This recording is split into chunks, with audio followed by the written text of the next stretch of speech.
Danny, good to see you. Considering all the injuries the Bears had in this game, but also taking into account no Aaron Rodgers, were you taking the Bears going into this game, or did you think Pittsburgh might pull this one out?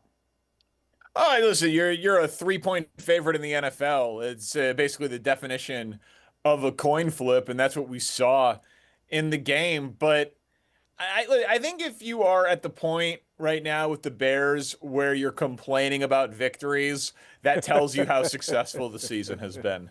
Like, yeah, is it easier to do it against Mason Rudolph than Aaron Rodgers? Sure, but like, who cares? The Bears are 8-3 and playing for the 2 seed on Black Friday against the champs. I'll take it. Smack me around. You are exactly right. What in the heck am I doing? Complaining about wins. All right, I want you to go back in the game because if you're like me, you're watching Caleb with arguably his worst play this season, the strip in the end zone, unaware of where he was or just didn't give the greatest pass rusher in Steelers history enough credit. Ball stripped by T.J. Watt, recovered in the end zone. Are you thinking at that point, this is not going to be a good day for the Bears? Yeah, of course. Yeah, that was a really ugly moment and one that Caleb wants back. And, you know, the Houdini acts and his escapability this year has been remarkable. And sometimes you're going to get really ugly plays because of it. And for the most part this year, he hasn't had any of them. So I thought that was just like a stark reminder of the bottom 10 percentile outcomes of his style of play. Like he probably will have plays like that throughout his career, honestly, where it's going to be like, ugh, that's ugly. But as long as it's few and far between, and it's the first one really that we can point to, in 11 games, you'll take it. But yeah, that was a low point in his season. It was a low point in his game. But he bounced back, which I think continues to show his resilience. He had some great throws, you're right. All right, before we get to the defense, I want you to hear something. Theo Benedict didn't play, but Ozzie Trapillo filled in. Did a nice job against the Steelers pass rush that was third in the NFL in sacks going into that game. Here's Drew Dahlman earlier today. A lot of good habits, and those are formed, from whether he's playing or not. He's preparing and practicing and dedicating himself to be ready when that situation comes up. And so that came up, and he was ready to go. And I feel like a lot of testament to him for his focus over the course of the season to be ready at this point. Danny, let's talk about the Bears and that offensive line because they lead the NFL in pass block win rate right now through 12 weeks. Trapillo was out there. Even rookie Luke Newman, who had to replace Jonah Jackson for about 20 snaps when Jackson left the game with an eye injury. Man, money well spent on that offensive line, right? Yeah, no question. And this is a group effort, I think. I think Caleb gets credit for his escapability, which helps with some of the numbers. I think Ryan Poles is a former offensive lineman and also the man who gets to deploy the financial resources, Dahlman and Jackson and Tooney. I think that he gets a lot of credit. I think Ben Johnson's scheme and his coaching staff gets a lot of credit. Obviously, the players get credit. So this is, plenty of blame, plenty of game balls to go around situation. And not that we want to do big picture stuff, but I do wonder if we can start dropping left tackle down the offseason priority list a little bit. Not because I think they necessarily have like a 10-year starter over there, but if it's like you got to put more resources on the defensive side of the ball because of what I was just saying, like Caleb, Ben Johnson, the interior of the offensive line, like those things can maybe make up for 1 or 2 weak spots on a line. So, the offensive line, I think at this point is playing great in run blocking and pass blocking. I'll tell you what, I like your thinking there. Defense without 5 starters, and then Tariq Stevenson goes down and Ruben Hippolyte leave the game. Now they're down 7 starters, and it still holds on in this game. Who do you think gets the credit? Is it Dennis Allen? Is it Ben Johnson? Is it the players themselves? Who are you giving the credit to, the game ball?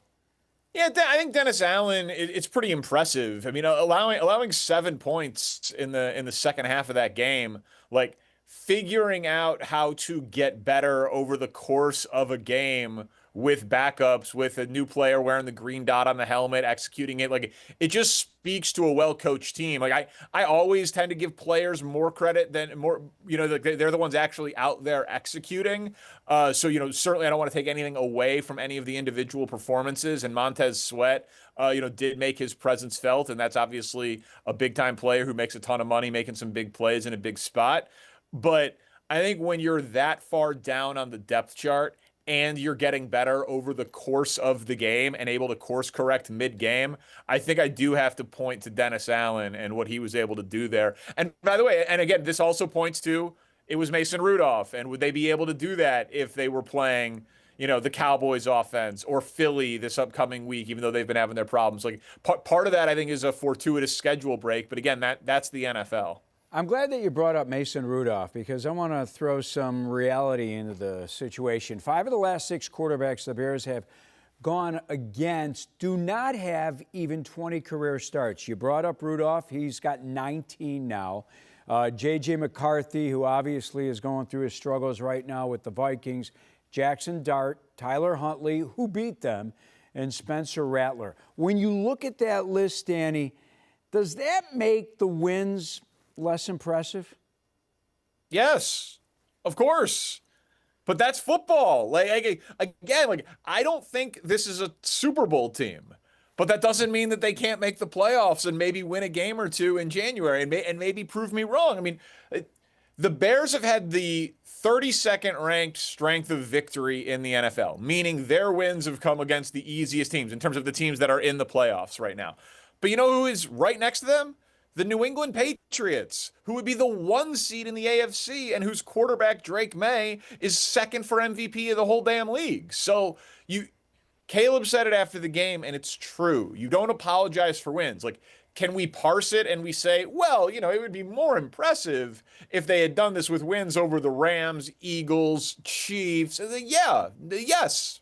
Agreed, like, point conceded, but they haven't, and that's okay. Like, because there's a version of events here, Lou, where instead of being 8-3, they're 5-6 playing these quarterbacks and this schedule, and then we're asking a lot tougher questions than, well, is it that impressive that they're 8-3? Like, so I will take it, and any points that people want to make about like who they've beaten, like, fine. I largely agree with you, but I don't think it really dampers my enthusiasm for how enjoyable this season has been. All right, now they go a step up against these quarterbacks, right? Because now they've got games against Jalen Hurts, 2 against Jordan Love, 1 against Brock Purdy, the rematch with Jared Goff. And here's a tricky question for you, considering all the guys out on defense, which injured players, other than telling me all of them, which injured players do you think the Bears need back to beat those 9-figure quarterbacks? Oh, yeah. Listen, Jalen Johnson is their best player who's injured, right? Like, I think Jalen Johnson is the best player that's out. So if I could only pick one to come back, I'd probably pick him. Tremaine Edmonds would be pretty close behind him. But, yeah. Edwards would help. Kyler Gordon would help. I'll take any of it back at this point. And it probably depends a little bit on your opponent, but you got to figure out a way to get in. You got to figure it out. And at this point, they're better than even money to make the playoffs. You didn't mention Cleveland. And listen, Cleveland's offense isn't going to scare anybody, but we'll see what this Shedeur Sanders thing turns into. But their defense just had 10 sacks. Myles Garrett has 18 through 11 games. So, like, we'll get to track whether or not Caleb Williams and his sack rate plummeting this year. That's a great test against Cleveland. We'll get to measure that offensive line against Cleveland's defensive line. So each game the rest of the way provides really interesting schematic challenges for Caleb, for Ben Johnson, for Dennis Allen, for the depth of this team. And so, yeah, if they're going to make the playoffs, they're going to have to earn it. So if people want to say, well, they haven't really been that impressive to date because of their opponents, you're not going to be able to say that come January. All right, let's stick to Friday. Can the backups hold down the fort? Let's say no one comes back. Friday, defending Super Bowl champs, coming off a loss. Can the backups do what they did yesterday? Yeah, they can. I mean, I wouldn't bet on it. Philly off a loss is going to be tough. But Philly's offense has just not been good. It just, like, looked great early against Dallas, then plummeted. Saquon Barkley after the game said that he has been bad this year. They've got injuries on their offensive line, not as many as the Bears have defensively. A.J. Brown and Jalen Hurts, by this time Friday, maybe they'll have had 3 more public spats via Instagram or Twitch or something on A.J. Brown's side. Who knows what's going to come out of Philadelphia between now and then. So, it's obviously a bad matchup on paper, but Philly's offense has been so unimpressive and so inconsistent that, yeah, they can get it done. I won't rule it out. All right. I assume that you don't have them yet on that Eagles-Rams line. What about the Packers and Lions, the Bears? Yeah, so I think that they're right there. I do. I think the Packers defense is really good, and I still think the Lions offense is really good, but the Bears offense has been pretty darn good also, and there's something to magic. I know this is I'm the logical guy, rational thought provider, know the numbers, watching the games, all of that. But last year, the Vikings won 14 games. Were they that good? I don't know, but they won 14 games.